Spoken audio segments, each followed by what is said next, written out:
Okay, hi everyone, it's Gavin Lunny again, head professional at Nace Golf Club, and welcome again to my coaching studio here at the club.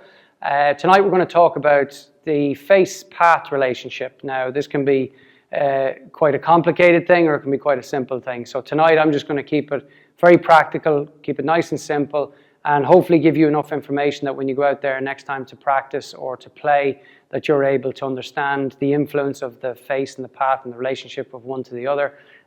Which hopefully will give you a little bit more control over what your ball is doing. So if you want to start the ball to the right and curve it back in, which we would call a draw shot, you're able to do that and you're armed with the information to apply that.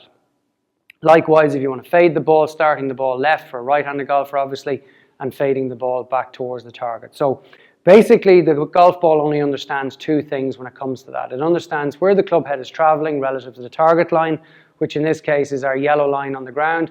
And it also understands where the face of the club is pointing. So the face of the club can be pointing to the left of that line or to the right of that line. So the first thing I'm going to do is I'm going to try and get my path working to the right here for a draw shot. The easiest way to do that is simply to aim my body line to the right of the target line. So I'm aiming down the purple line here on the ground. And I'm also going to move the ball just a little bit further back in my stance because both of those variables encourage the club to travel more to the right. So let's go ahead and see if we can apply that.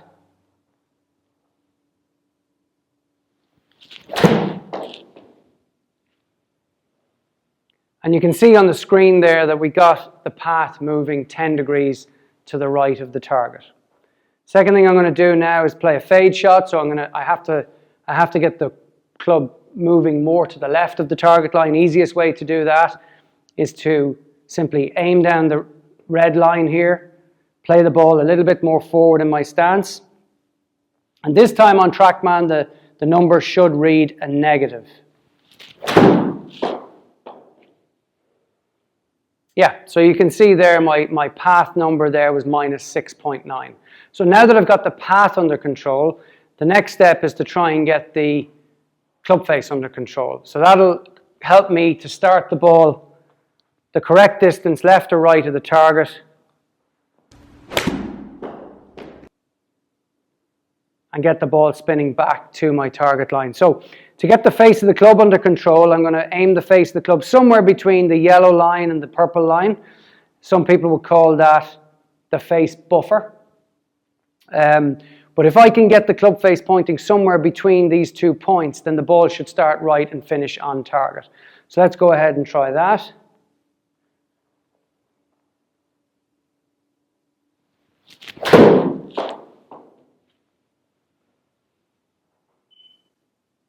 And we just get a little hint to draw there. So the path is working 8 degrees to the right and the face is 3 degrees closed to that swing direction. So again, let's go back to the fade, get the face of the club pointing somewhere between the yellow line and the red line.